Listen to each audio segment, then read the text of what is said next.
Welcome to the Forward Miami Show. I'm your host, Damian Pardo, and today we're going to be talking about The Walls Have Ears, right, guys? Yes. Gabriel Bonilla, Robby Ramos. Pleasure to have you guys here, and let's get going. Well, how did you get here? What's your background in Miami? How did we get to The Walls Have Ears? Yeah. I wrote this play back in, I started writing it back in 2015. And I was living in New York. I was a broke actor. And I had to find ways to keep myself busy and start making work for myself, you know. And so I started writing this play that was loosely based on some of the things that my grandfather experienced as a political prisoner in Cuba. I had always had this idea, and I was thinking about it today. I was watching The Lost City. Have you seen The Lost City? Sure, absolutely. With Andy Garcia? Yeah. And when the credits were rolling, I was sitting on my couch at my house. It was around 2010, 2011. This is when I got the initial idea. And I was sitting on this couch, man, and I was watching the credits roll, and I felt like a beam of electricity. I know I sound insane, but a beam of electricity like shot through the top of my skull, man.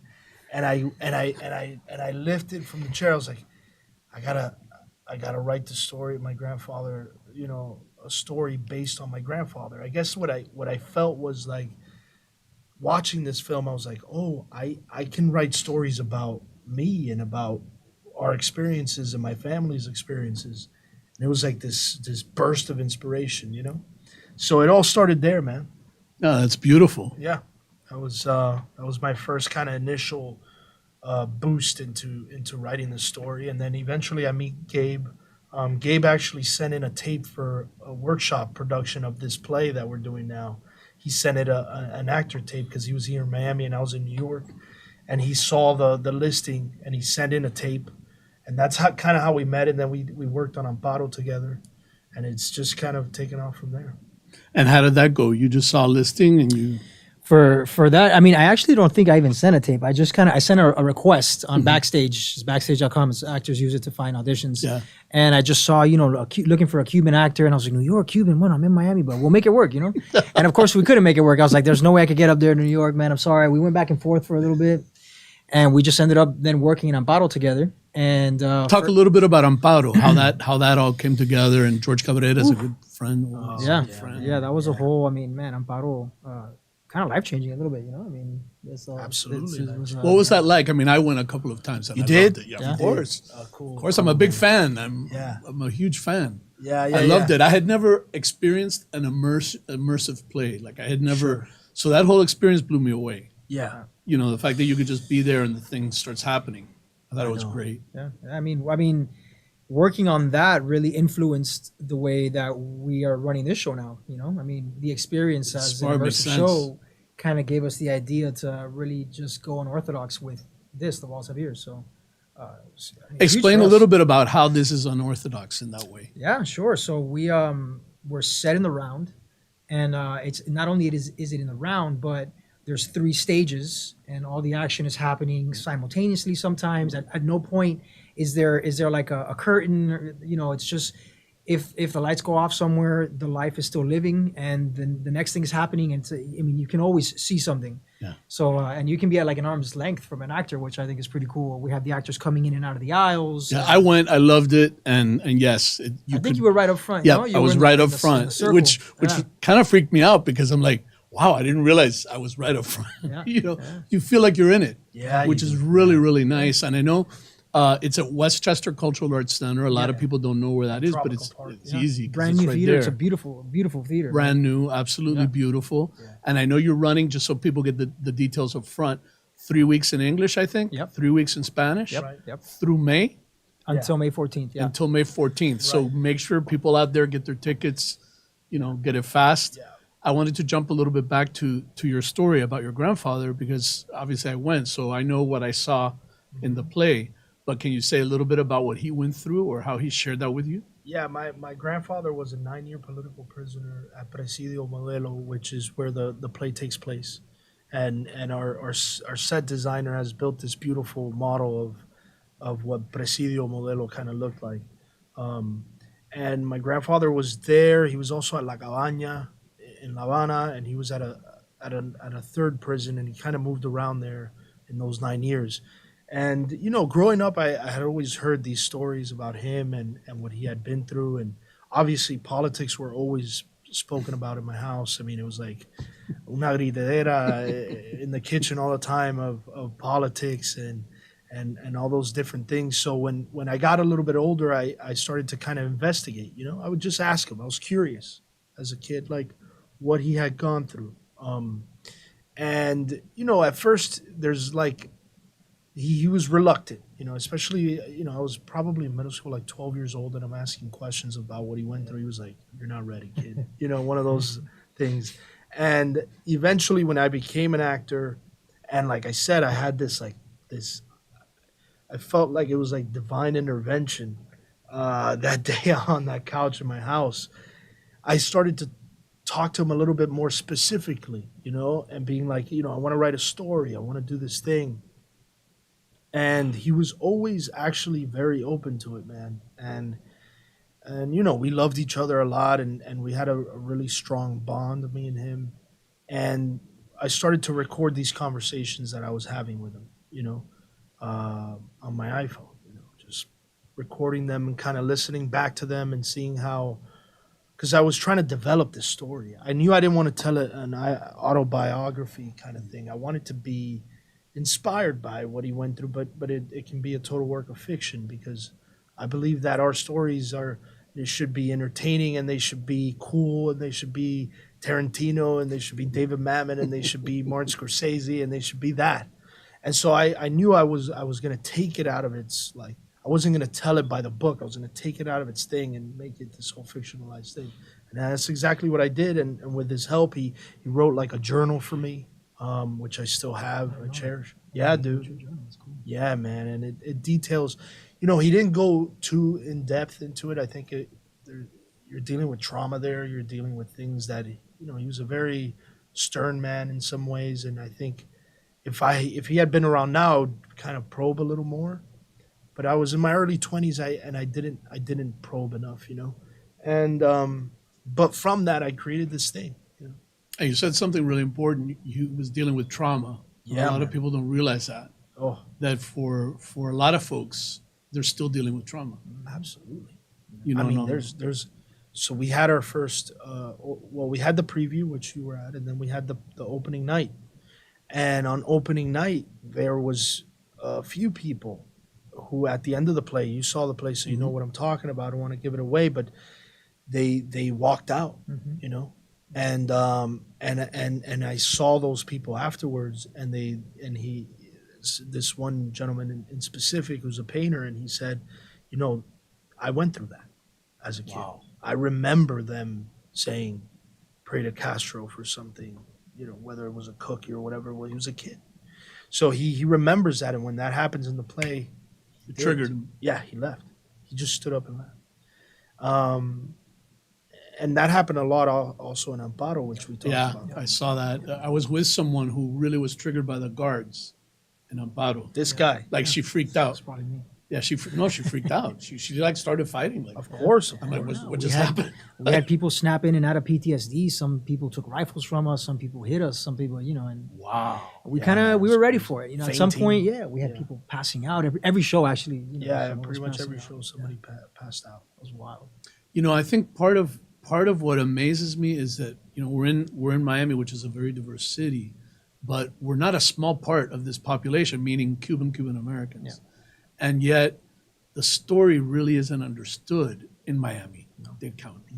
So I mean, I applaud the work you're doing not only now but in Amparo, because it is our stories and our parents' stories and our grandparents' stories. Absolutely. And I think I saw maybe on a podcast or something a parallel being drawn with the next generations after the Nazi concentration camps. Yeah, saying something like, it was the grandchildren that kind of started being able to tell those stories. Yes, Because I think maybe that generation and the one after is a little too traumatized to really, absolutely, man. It's to too really close. right, like it's too close to it.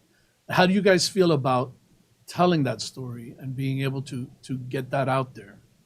It's on our shoulders, man. I think it's on our shoulders to do. I mean, I know my grandfather can't tell his story. Neither can my grandmothers. They're both passed away. I mean, it's if not us, who? And if we don't tell it, then it gets lost in translation. I think, man, it's kind of our homework. It's our chore. It's our, like a responsibility to do so. Man. Yeah. And after this, do you guys have already something? Man, I have never really been inspired to write until this project because we went to the Bay of Pigs Museum, and I'm not going to give away this idea, but because I don't want anybody to take this.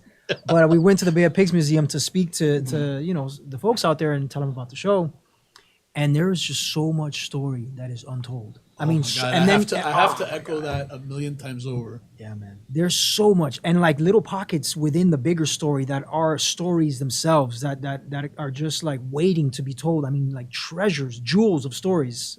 And so, yeah, I think I'm super Robbie's excited working on you're other doing stuff, it because these folks are getting older and they're not going to be around, Yeah. forever. So it's great. I know that at the Gay Ocho Festival they did a booth. Vanessa Garcia and Vicky Collado did a booth, an audio booth, where they were recording stories of people, and that also factored in. Oh nice. yeah, they've been working on Yeah, that. into Very those- cool project. Yeah. No, it's incredible. Yes. It's incredible. And I also know just from decades of being in the community and doing work that there are a ton of LGBTQ stories. Yeah. Especially because they were huge homophobes Yeah. between Che and Fidel and pretty much the whole regime. In our play, I mean, remember one of the characters is being held in prison because he drew Che Guevara In drag. and I always thought, yeah, that was important, especially for an American public, because so much of the social activists motto and like their whole the things that they believe in, they don't connect with Che or Castro at all, but they somehow through propaganda have done a great job of linking themselves to these social social justice things that seem to be going around. So I thought it was important. Yeah, I wanted to make that distinction of like these guys were complete, like you said, homophobes. I mean, completely. Downright, I mean, like, they're but just those out- stories are there. I Yeah. mean, there are people that went to the work camps Yes. that are still here that can tell you what it was like. UMAP. They'll tell you the torture they had to, because we've run into those stories. Absolutely. They'll tell you what they used to make them do, and it's. I think if these stories get out there, people would have a very different idea of Cuba, of the government in Cuba, if you Yes. can call it a government, Yeah. and of our relationship to that island. Yeah. Because part of the thing that always freaks me out a bit is the idea that here are these people that are our enemies, sworn enemies. Sworn. That's what they do 24/7. They're in the region creating problems for our interests openly, actively, constantly working against us. And then I'm like, okay, but we want to engage. How is this gonna, Yeah. how is this supposed Yeah. to, Yeah. and then the stories of our community, meaning Cuban American, are almost like not covered or not, those voices are not given license to be raised At all. in a way that the population at large starts understanding, so that maybe Beyonce doesn't go there, or somebody Yeah. doesn't go to do a music video because they Yeah. understand it's a human rights issue. It's totally fantasized. I mean, it's a big and everywhere around the world. I was in Amsterdam a few months ago, and everyone was like, "You're Cuban? I was just in Cuba," and I was like, "Good. Great. I'm glad for you. I'm Cuban, and I've never been to Cuba. You know what I mean? It's the best country in the world, man. It's my favorite country I've ever been to. I'm on vacation, so I'm just like, I'm not here. I'm not here. I'm not gonna do this here. But it's incredible, man. It's incredible. You raised such a good point, though, because I feel your pain, because I have felt that pain for decades, meaning like especially within the LGBTQ community, because the guys are like, "Oh, I love Cuba. They love Americans in Cuba," and I'm like, "No, man. They love to eat in Cuba. They don't love Americans in Cuba. They're just very good at creating this illusion, because they have to be. That's what I was gonna say. They have to. They have They to. have to be. They have to. Right? And then when you understand that, it's really a pretty sad thing, because like when I went once, and when I went, I was depressed for a month when I got back. Really? Completely depressed. And I remember on the plane at the little straw, I'm like, they can do something with this. Like every little thing that I was touching and looking at could be something big for somebody that I was leaving, behind it. And I only stayed with, close family, Right. what was left. So I got a completely different perspective. But I also felt like it's so sad because for an email address, they'll do anything. for contact on the outside, they'll do anything. Oh, really? Yeah, that's what it felt like. Never been, so yeah, I haven't had those experiences over there. Right. Yeah, But I went. can imagine that it's tough. I went because so much time had happened, and I'm like, you know what? I had an opportunity, and I Yeah. wanted to see where my dad I'm lived. dying to and, go. You know, Yeah. I didn't. I got to see Belen, what that looked like. I had never Wow. seen, Yeah. the original building. So for me, it was and that's really what I went for, and I stuck to that. Sure. But it was striking to me that if you walked along the street, 1 million people wanted, to do things with you. It was like to engage you. Oh, what are you doing later? Oh, I'm like, Yeah, trying to. yeah, like I don't know any of these people. Yeah. It was creepy in that way. Sure. You And know- that you know what's going on underneath. Though. That's the part Yeah. that I mean that's really Yes. sad. Like I don't blame any of my friends, that have gone, or whatever, and they had a nice time, and everybody knows that Cuba has a big sex trade, and Sure. for me it's incredibly pathetic, and I, obviously share some of those opinions with them, but I don't blame them because they don't see it. They don't. Yeah, they're ignorant to it. Yeah, they don't see it. Yeah. If you get it and you go there, you're not seeing the same things the way they're seeing Absolutely. the same things. Absolutely. So I'm super glad that you guys are at least bringing attention to the topic and doing a play like that, so that people can understand even better. Like, Yeah. this is what goes on there. That was another thing that when I was living in New York, I went to a Bronx. It's called the Bronx Film Festival. And they had a documentary there on a Cuban film made by this American who he's a documentary filmmaker, and he wanted to just go over there and film this. I think it was a band, and it was so overtly political, and it had this like real bent to it of trying to normalize what was going on over there in Cuba and kind of paint America as the villain, like the same propaganda. Yeah. Classic, yeah. And I remember leaving that film festival so pissed off. And I went home and I started writing again because I had kind of left it alone for a little bit. And I started rewriting, and I was just like, man, no, I can't. I have to, because it was like, I'm gonna have a heart attack if I don't get this shit out of me. It was really like that urgent. Like either I kill this guy who made this film. Are you right? Dude, I swear, man, that's where it comes from. I wonder if it comes off in the play, maybe.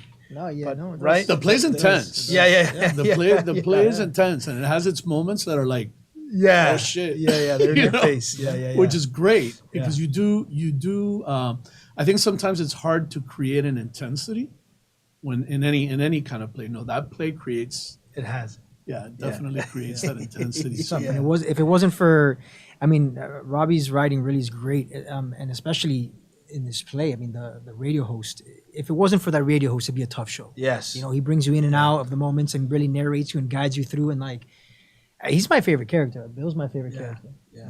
Yeah, Bill's.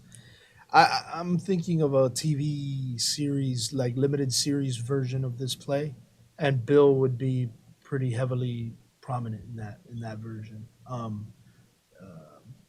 I just love the whole the Americana feeling of Yeah. Bill and that kind of old school American. And was thing. that supposed to be like Miami or Key West? Where was he WQAM? broadcasting from? Yeah, Yeah. that's a That's real. what I thought Miami. QAM used to be. Yes, Yeah. yes. Of Well, Miami someone Radio. after the Real show Miami. on opening was, she said, I don't know how you guys even remember. You weren't even born, or how do you know WQAM? I was in Cuba and I would listen, and it was just very staticky, and we would get little bits and pieces from Miami. It was a real thing. Yeah. And I thought that was super cool, man. Yeah, It man. was somebody in the show that actually went through what that is happening in the play. That's I mean, that is crazy. super cool. Yeah, man. Yeah, I had to ask after if it was true about the chick being in drag. And they were like, no, that was fictionalized. Yeah. I'm like, Right. oh, because that would have been really brilliant. Yeah, would have been. Back Man. then. Yeah, and it's also like it's our slap in the face to him because Yeah. like Oh we no, said, that's he's a perfect. homophobe. By the I way, mean, it's that's their the whole- perfect because he is a homophobe. Yeah, That's the yeah. perfect slap in the face. And not just that, their whole machismo thing was always about that lo babulo, and they had this swagger to them. They were really good at that, of building this brand of like this is what a man is, and all that, and so I wanted like a slap in the face, like shut up, And there's a lot of those themes in the play too. And in There's a lot of directing, that. what was the challenge with that? Did you have any specific challenge? It's been easy because I've been attached to the project for a while, doing reads, and I think the biggest challenging was really staging it in the way that we have it up now in the round, and having it immersive in a way. making sure that everyone can see or hear what they need to see. Yeah. I mean, just to give people an idea, you have one stage that's elevated, which is where Bill is. Two, because Two. Right, the one in the back Yeah, too, with the without giving away the whole. Yeah. So you have three stages. Yes. with really the central one where the main things happen, Exactly. where La Madre is, Yes. and all that stuff. And it does feel like there's action around you the whole time because people do move. Yeah, we come in and out. Throughout. They're walking through the, and the idea is that you guys are the walls. The audience is the wall. Yeah. So the walls have ears. You're it. I never got that. There you go. I'm really glad You were just right told- there. You know, you were. I know now. yeah. Of course, you're saying it. I'm like, yeah, hello. You know? Yeah. But that's excellent. I had never really realized that Yeah. at the time. That's really great. Yeah, and when we devised like this idea that we have now and the way we're presenting it in the round and that kind of thing, one of the conversations that we keep having and we had at that time was like, let's really go for this, man. If we're gonna do this show, like, because we could have made it safe and just, everyone's gonna hear the play, everyone's gonna see the play the same way. It's gonna be exactly blah blah blah. Do it the same, like a stage over there and the audience over here and. No, man, we were gonna go for it, and that's what we did with this play. We're trying to make it as unique and as much of an immersive experience as we can make it without doing the Amparo thing of completely addressing the audience. But I think that was part of the challenge. Yeah, like Gabe was saying, is like we went for it, man. Yeah. We put our I we're mean, taking the risks. it was all or nothing for us, really. Yeah, If we're gonna yeah. do it, let's just do it, Yeah. and let's take that jump. And I mean, when our first review came out today, which wasn't that bad. No, it wasn't that bad, man. It wasn't bad. It was wasn't good. bad. Great, congrats. You know? Yeah, So, yeah. Congratulations, that's great. And Thanks. did you find any challenges in the translation for the English and the Whoa, Spanish? I mean, we're still translating it. We are. And what about the cultural? This also intrigued me, where since I'm obviously Cuban American, the loudness or sounds don't bother me, But I was thinking of maybe some of the more timid people that might feel differently. Was there any cultural stuff like that? within the cast? You mean? Or even within just thinking, Audience members, yeah, the like- audience members. I mean, we prepared to do this for a Miami American audience as opposed to like a New York American audience or an LA American That's a audience. great point. So That's a we great point. we address this like this is the place to experiment and see what really does work and doesn't work. And then, hopefully we'll move to other places and then we'll worry about, that really. That. But I think we start here, we go big How here. would you describe the difference between that Miami audience and that New York audience? Talk about the New York audience. New York audience. Well, I mean, they're just. First of all, some of the worst plays I ever saw in my life were in New York. There's like this perception that New York is like this end all be all. Some of the worst things I ever saw in my life are out there, right? So let's not I don't want to romanticize that audience at all. I think that it's just, one of the cool things about the play is that depending on what side of the political spectrum you're on, you see the play through those eyes, right? And I really tried to make an effort to make sure that the Madre character, who is a revolutionary, She was great. yeah. Monica Stewart is a brilliant actress. I really want to give them their fair shake. I don't want to paint them in this caricature kind of way because I don't think any good conversation comes from that. Because they'll just a New York audience will say, "Will watch that and be like, oh, well, this is some Republican idea of what this thing is." Like, no. Tell the truth of what happened there. Be as honest about why people chose that side, right? Like the Madre character is this warden of a prison. She's nicknamed La Madre de la Revolución. She fought with Castro in the mountains, all these things. Why did she do that? Well, in the play, we kind of explain that, her backstory, how she... You're why she absolutely thinks right. she- You make a great point about saying that it is not politicized in that way, because you do make it very, very clear why she's there and why she Yes. has the role and that she wanted to Yes. play. And I think that's super important because those were real issues Those at were, that man. time. And I try and give her all the chips. You have all the chips. Racism, the disparity between rich and poor. You have all the chips. You have all the right to do what you're going to do. What are you going to do with it? Well, we see where the play goes. But I mean, it's important to tell that side of the story because then, I mean, people have to realize that so many people were convinced that this was a great thing. Right. You know what I mean? So Right. it worked for a People reason. who later changed their mind, but they were all convinced at the beginning. Which is why Robbie's saying, like, you have to give that side of the story its fair chance Right. because Which is your 'cause it's- role, actually. Yeah. I mean, in some ways, your in character. some I mean. ways, and then he in ends some up, ways. But yeah, I did like research in reading Castro's speeches like between 1959 and 1965, and one of the things that It's I a lot of learned- reading. Yeah, and there's a whole database that has literally all of his speeches from 1959 that he did publicly, 1959 to 1990 something in this database. Incredible. But I read specifically those years, and one of the things that I came away with there was he used racism, the poor, all the social things that we still now are addressing. And do you see parallels with today? Oh, yeah. How much time So- do we have here? Well, so no, because I also try to help some of my friends that don't see it. I try to help them understand why some people see communism where they don't see anything like that. Uh-huh. You know, and So I wrote the play in 2015, 2016. What was going on at that time?